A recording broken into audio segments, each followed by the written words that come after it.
Hi, Physics 30s, Mr. Jukley here. Going to talk to you about Unit 3, Lesson 8, Electromagnetic Induction. So we talked, we've talked quite a bit about how solenoids, those coil of wires, are ridiculously important for us. Last lesson we looked at applications where we're using them as motors and lifting magnets and things like that, speakers even, tattoo guns, so many awesome things. Today is sort of looking at how we use them to generate electricity, how we get that electricity in the first place. And you actually see that, well, the generator is kind of the opposite of a motor when we get there. Cool, but let's start at the beginning. That's where we're going to end up. Let's start at the beginning. So first thing I'd like to show you, first thing I'd like to show you is a demo, but we're not in class, so this is the best I can do. So here we see on the screen, we've got a coil of wires, very, very good, and we've got a magnet. The coil of wires is hooked up to a light bulb. When the light bulb lights up, there's electricity flowing through it. It's pretty standard, I think. Cool. And you'll notice nothing's happening right now. Absolutely nothing's happening. Michael Faraday, though, discovered, and there's a fantastic Cosmos episode called "The Electric Boy" with Neil deGrasse Tyson that goes through Faraday. It's a really good one. If you can see that, I would definitely recommend it. So what we'll notice with this is when the magnet is still, nothing happens.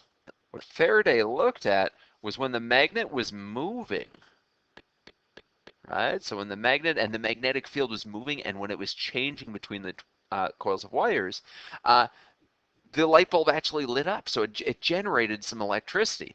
Now we can already see the movement of electrons in there, which is essentially the electricity we're doing. So anytime it's moving, anytime that magnetic field is changing within that coil of wires or within that solenoid, we are generating electricity. Now that is huge, right? Because now we can generate electricity. All we need for this is a magnet and a coil of wires, and we generate electricity. This is how most of our electricity is actually generated now. So it doesn't matter if it's steam, I shouldn't say that, coal power, hydroelectric, nuclear, electrical energy, all the same way.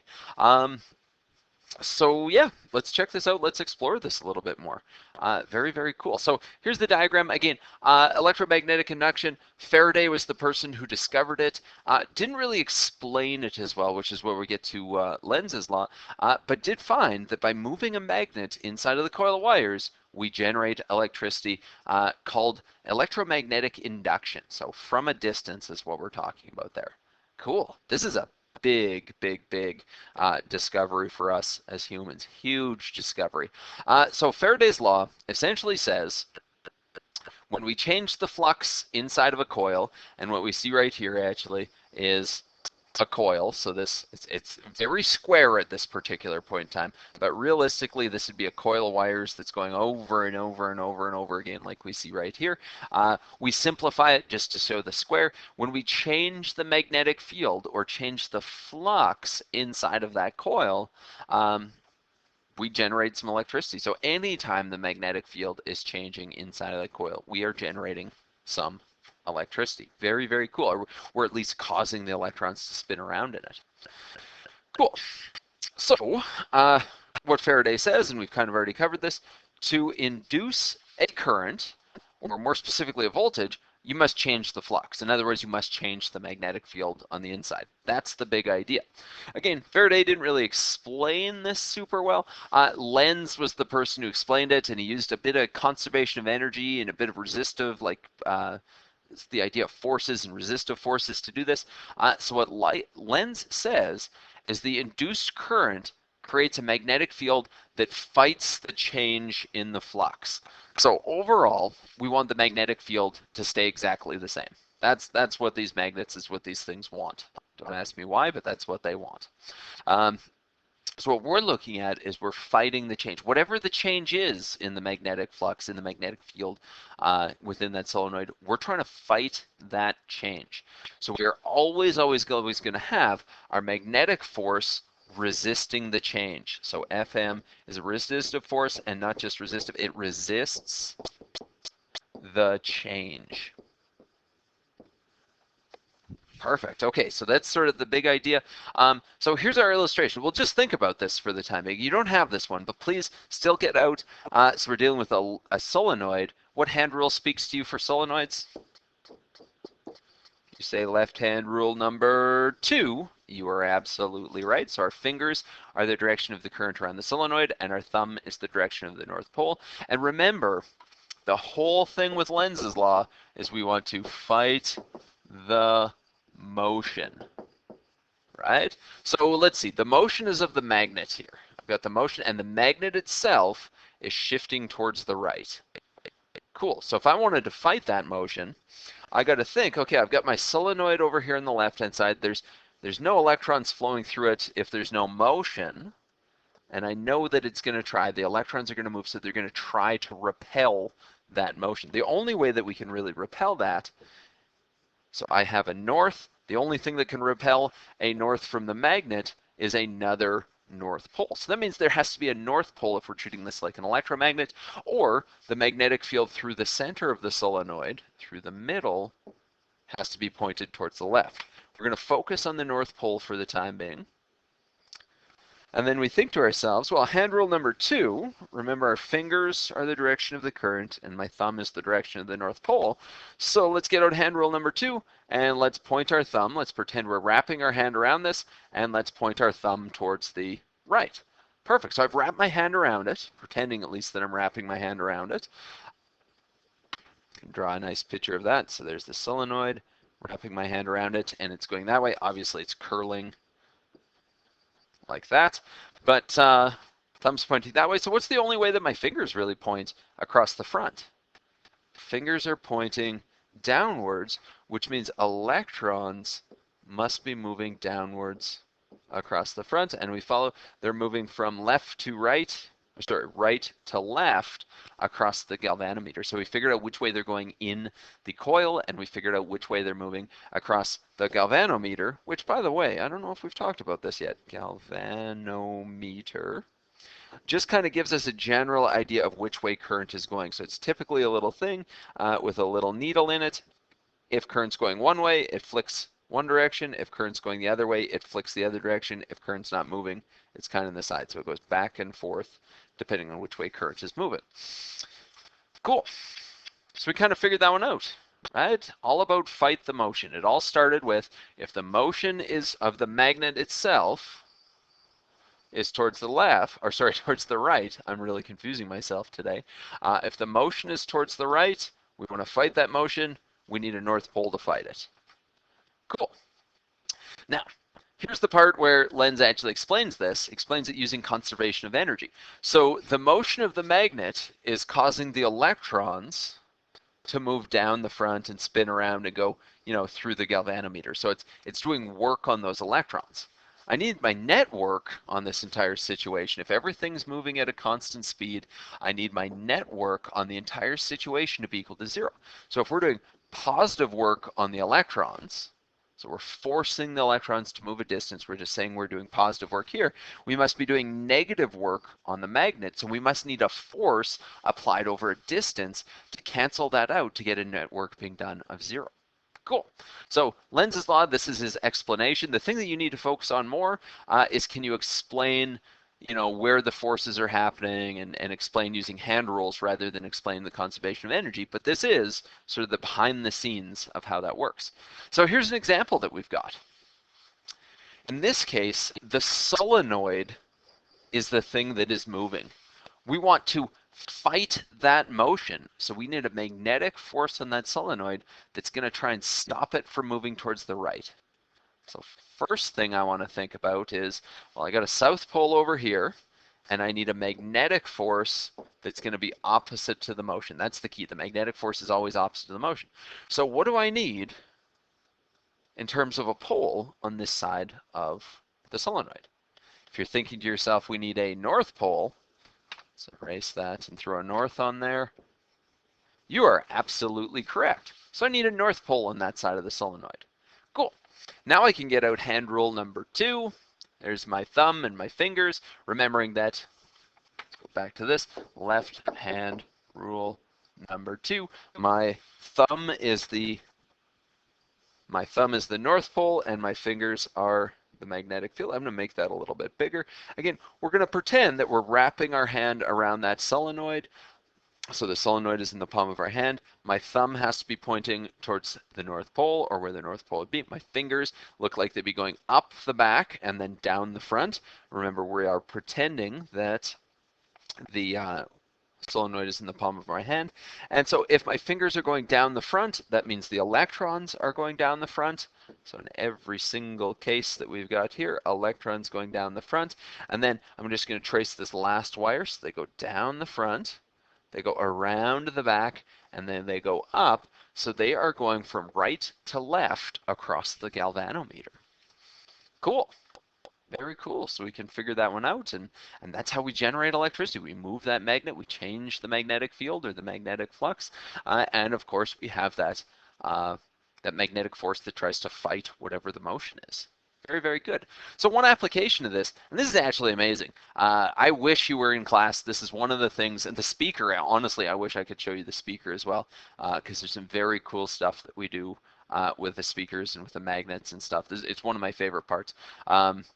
This one, I'm going to get you to look up a YouTube video. I'm not going to show it to you, but if you just search copper pipe and neodymium magnet, this video right here will pop up. It's by somebody named Igor30. I'm just going to show you this here and tell you to go find it. I don't want to, show you on my YouTube video and copy someone else's YouTube video to mine. I have a feeling that would be really bad for copyright infringement.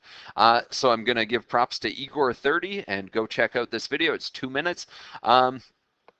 It's pretty wild. The magnet floats inside of, or at least appears to float inside of the copper copper pipe, I guess. It's a really thick copper pipe. Cool. So go watch it and then come back in a second here.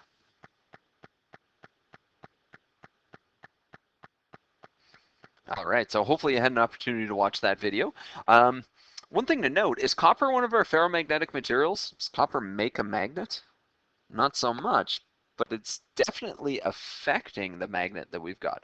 So if you were to hold a magnet, no matter how strong the magnet is next to copper, it's not going to stick to it, but that doesn't mean that we can't have copper being affected by magnetic fields. So here's how this actually works.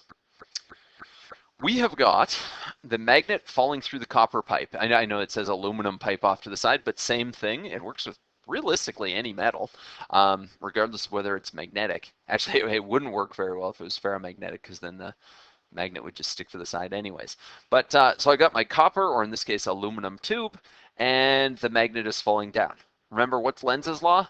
Fight the motion. So the motion, I'll highlight in blue here, is downwards.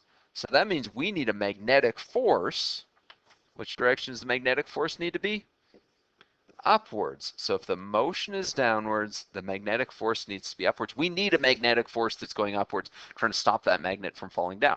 And even right there, you can see this is why the magnet doesn't free fall through. It looks like it's going through very, very slowly, because the magnetic force is holding it up, or at least preventing it from falling down very quickly.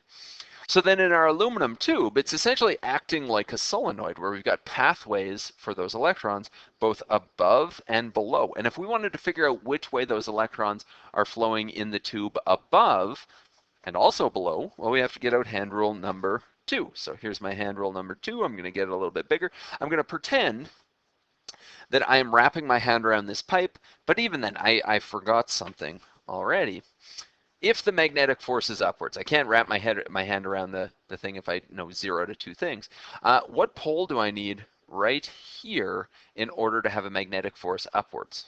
If you're thinking to yourself, we need a north pole, you're absolutely 100% correct. So we need our aluminum tube to be making a north pole there. What about in this area down here? So what could repel that magnet and cause a magnetic force upwards? Well, if you're saying north pole again, you are absolutely 100% correct. So both the north below is going to repel that north pole of our magnet, and the north above is going to attract the south pole of our magnet. Either way, we've got a magnetic force that's going upwards. Cool. So now we can get our hand rule number 2.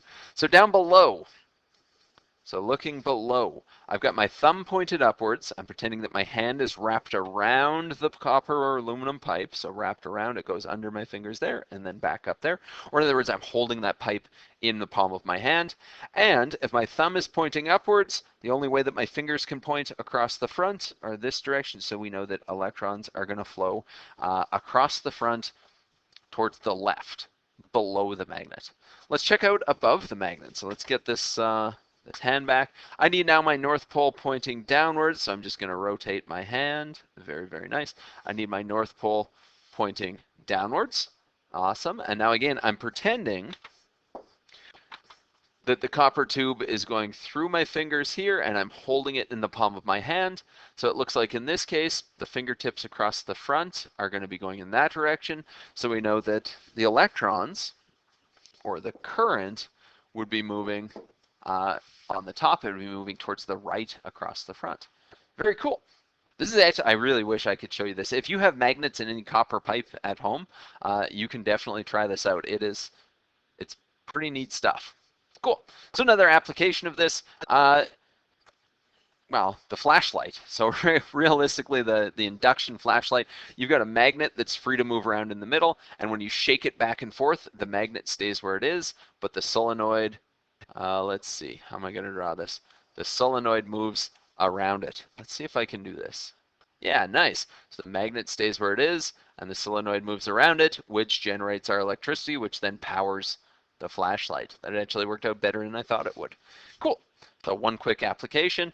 Other applications of this are transformers, not the type that you see in popular movies these days, but like actual transformers that are more important for your life. So essentially what a transformer does is it changes the voltage. That is not a felt pen at all yet. Changes the voltage. So some devices can only handle particular voltages. Other places, other applications, we want really, really high voltage. So we need to be able to have it so it's appropriate for the device that we're looking at. So there's two types of transformers in general. There's step-up transformers, which increase the voltage. So we've got our primary, which is our input voltage, as 100, and then if it's a step-up transformer, my secondary or my output is 400 volts. We've just increased the voltage. Notice how we do that. We just increase the number of turns in the primary and secondary coil. Cool. We've got that core there as well. What do you think that core is? It's made out of soft ferromagnetic material, so that when I have a magnetic field going one way, all the domains align, and then they align throughout the entire thing. And then when we switch it, they align the other direction and going back and forth. So we're essentially changing the flux over and over and over again and creating either, again, step up or step down transformers. So here's a step down. Notice in this case, we're going from 1,000 volts, down to 200 volts. We got lots of wraps of the coil, and we've got significantly less number of turns in the coil or wraps in the coil. Cool. So just kind of looking at this and seeing a little bit about how this works. So typically, power generating plants might produce voltages of around 25,000 volts. That's cool. That's what they produce. Power companies want to ship that electrical energy with as high voltage as possible so that they do not lose energy. So the higher the voltage, the more efficient it is, essentially. So you see like hundreds of thousands of volts traveling through some of those really, really big towers with those really, really big thick wires. So perfect. So we've already seen this must be a step up. I'm going to abbreviate that as SU for step up transformer from the power plant to the transmission lines. Then we've got substations that we see that reduce the voltage. That must be a step down transformer, and they typically reduce it to maybe in this case around 400 volts, right?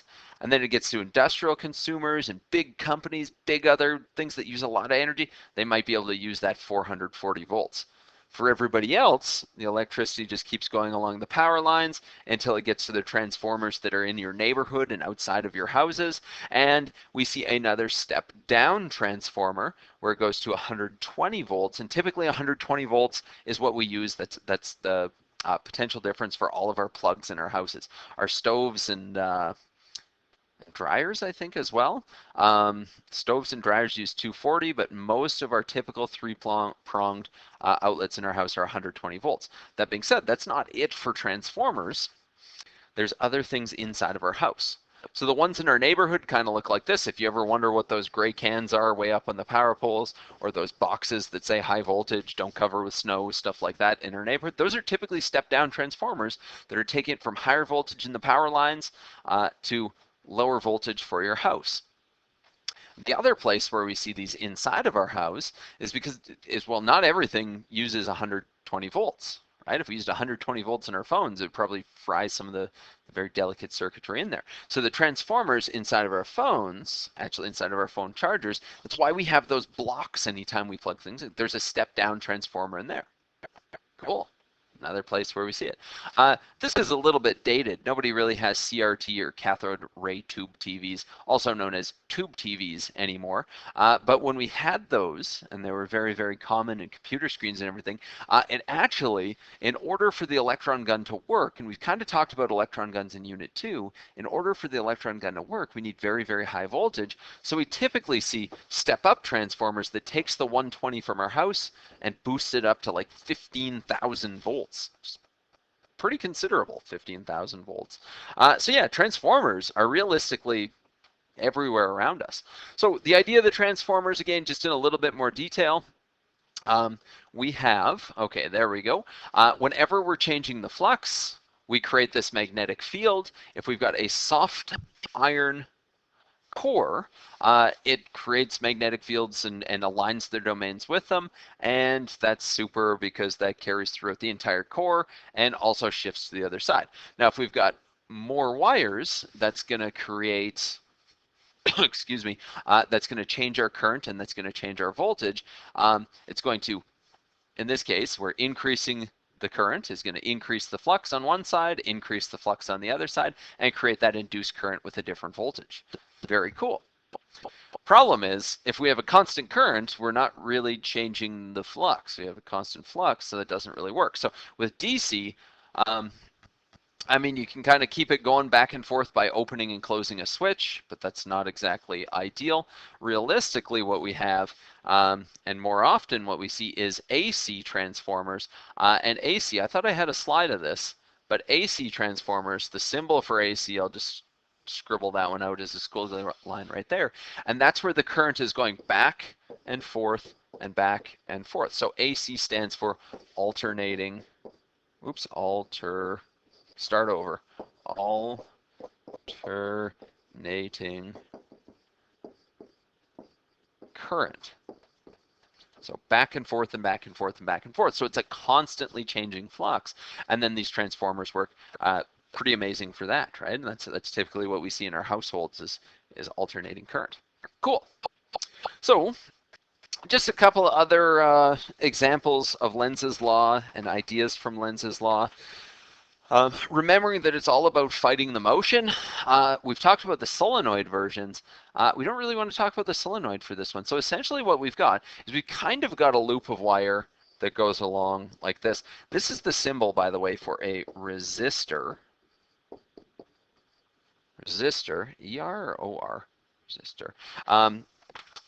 So that could be a light bulb, that could be, trying to get an eraser, could be a light bulb, that could be, you know, your calculator, if you're powering your calculator, that could be a computer, it could be anything, right? Anything that draws power and energy, so resistor. Cool. So, how could and the idea with this is, this bar that I've got, I'll highlight this bar in red here, this bar can slide back and forth. So slides back and forth essentially along rails. Can go this way or can go this way. And we're changing the flux, so the magnetic field that is inside of this little highlight in green coil right here. So by changing the size of it, you change the flux that's inside of it and the magnetic field that's inside of it. I hope that makes sense for people. Pause, rewind, watch a couple times if you need to. So the key is fight the motion. So I have now an external magnetic field. I've got a velocity that's going towards the right. So that means that this bar, again, this bar is moving towards the right, which means there must be a magnetic force towards the left on that bar. Cool. So external magnetic field, magnetic force, and we're looking for the induced current or electron flow around the wire, around the circuit. That sounds like hand rule number 3 to me. I hope that's ringing some bells. Hand rule 3, and in particular, actually, we want right hand rule number 3. Nice. So I've got right hand rule number 3 out. I got a picture of my hand on the side of the board over here. I know that my magnetic field B is into the page anywhere you look. So I've chose a photo of my hands where my fingers are pointing. Ooh, I made a horrible, ugly mistake, didn't I? Anybody know what it is? I just erased right hand rule number 3. What hand rule do we really want to get out? Left hand rule number 3. My apologies, physics 30s. So yeah, my fingers are pointing into the page, and I chose a picture where no matter what, my fingers have to be pointed into the page. So no matter how I rotate my hand, they're into the page. So it's one of two things. I need to now line up the magnetic force. So my palm is the magnetic force. So I need to have my palm pointing towards the left, which we see right here. Maybe I'll even move that over a little bit. So fingers into the page, palm towards the left. What's the only direction that my thumb can point? Downwards. So around that circuit, I'm going to do the electrons in blue. The electrons are going to flow downwards, and then they're going to be pushed this way, up across the resistor, and then back. Put some arrows on that. So let's see, that is clockwise that it is being pushed around. Clockwise, or CW for short. Cool. Again, hopefully that makes sense. It's just hand rule number 3. Lenz's law, the whole thing is, whatever the motion is, we are fighting that motion.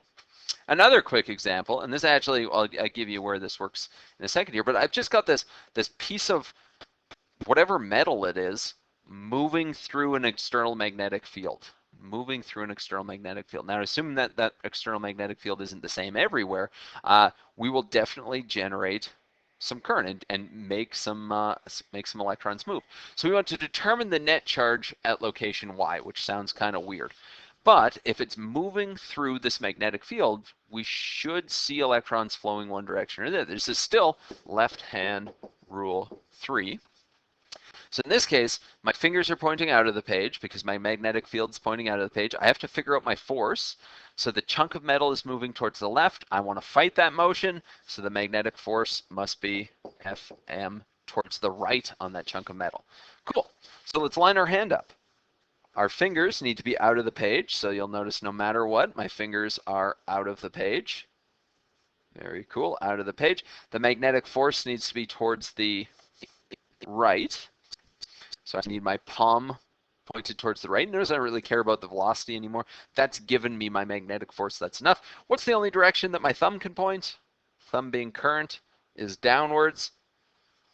So that means electrons are going to flow downwards in this. And if there's nowhere to go, if it's a dead end, that means that they're going to pile up. A whole bunch of electrons are going to pile up at Y. So Y is going to become overall negative. And if all the electrons left X to go to Y, we could also say X is going to be positive. Cool. So another example there. Places where you kind of see this every now and again is if you're flying through this magnetic field. Now, you probably never noticed this sitting on your airplane. Doesn't really make much of a difference, but you could potentially. Let's actually have a look at this one. I've never done this before. The velocity is that way. So my force has to be velocity. My magnetic force has to be the opposite direction. See if you can figure it out before me here. My magnetic field has to be downwards. Yeah, so I think this wing would be more negative and this wing would be more positive. Let's try that out. Magnetic field down, force backwards, thumb out of the page. Cool. So again, you know, and when the plane stops moving, it just goes back to normal. It's not like it's a permanent charge or, you know, permanently negative on one side, permanently positive on the other side. But we do see that separation of charge. Definitely do.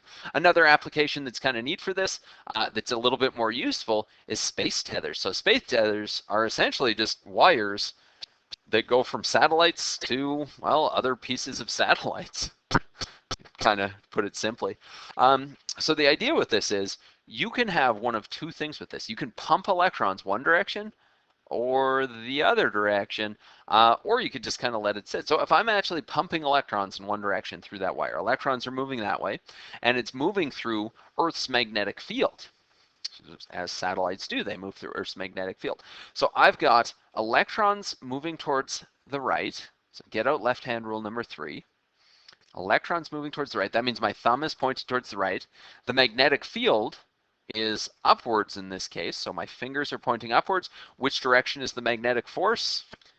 If you said into the page, you're doing great. Kind of hard to show into the page realistically. Ooh, that's black on black. That doesn't show up very well. Into the page is our magnetic force. Now, if the thing is already moving into the page, so if its velocity is into the page, so same direction, that's going to speed it up, right? So if the force is, if the force and the velocity are in the same direction, we can speed it up. So by pumping those electrons one particular direction, by actually pushing them one direction, we can speed it up. Now, if we turned it off, let's say that we did not have, by any of our control, we did not have any piece of this pumping electrons. We're just kind of letting it work, letting it do its own thing. I've got the Earth's magnetic field that's upwards. I've got the velocity of the tether that is now going into the page.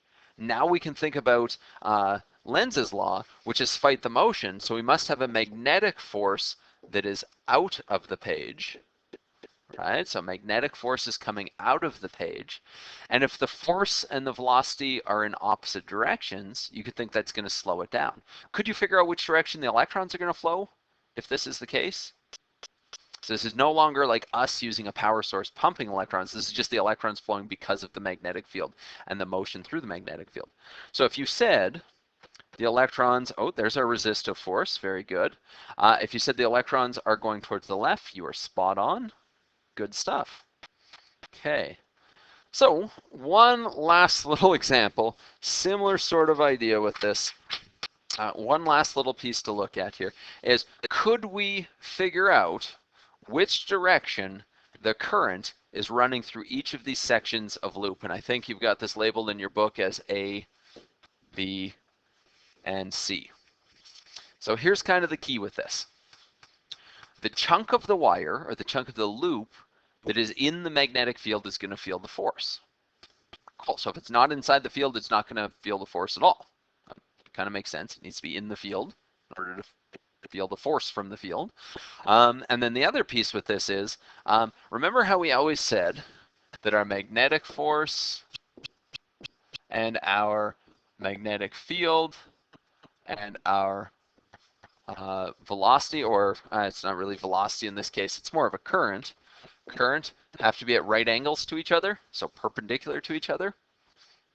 All right, so when I'm looking at this one, these side things, and we'll just kind of go through and explain this. So if my motion or my velocity, that's right, motion, is downwards, the magnetic force has to be on the section of the wire that is in the field. So that's this section of wire that I'll highlight in blue, in the field, and it has to be in the section of wire that is perpendicular to the force.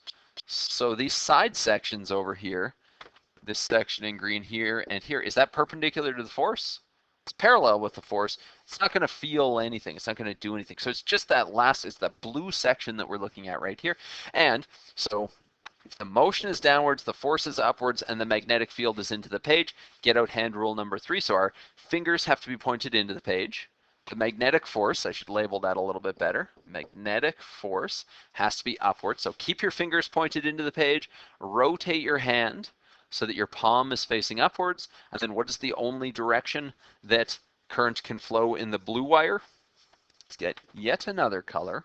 The only direction current can flow through that blue wire is towards the left. And so it's going to be pushed towards the left, then up and over and down. And it's realistically this section of wire that's doing the pushing, but everything else kind of has to follow suit.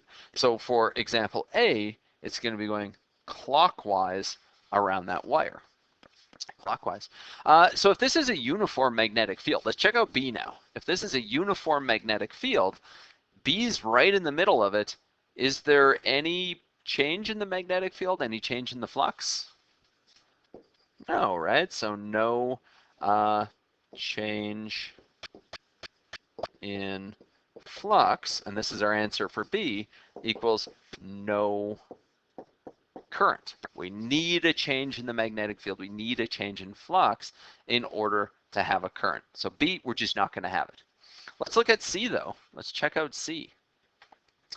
So the section of the wire that is in the magnetic field, I'm going to highlight in blue. That's the section of the wire that's going to feel the force.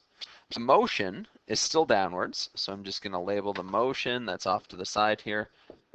That's my arrow right there. I need to fight that motion. So on my blue wire, I'm going to have a magnetic force that is upwards. Perfect. So now we've got a magnetic force, we've got a magnetic field. We can figure out which direction those electrons are going to flow through that blue chunk of the wire. So go ahead, get out hand rule number 3. You can put your video on pause while you try it out. And we'll come back to it in a second. So go ahead and put it on pause now. Nice. So what I've got for this is I've got my fingers, no matter what, on my left hand, my fingers have to be pointed into the page. So my fingers are pointed into the page. My magnetic force has to be upwards. So keeping my fingers pointed into the page, I rotate my hand so that the magnetic force is upwards. Perfect. So magnetic force is upwards. My palm is upwards.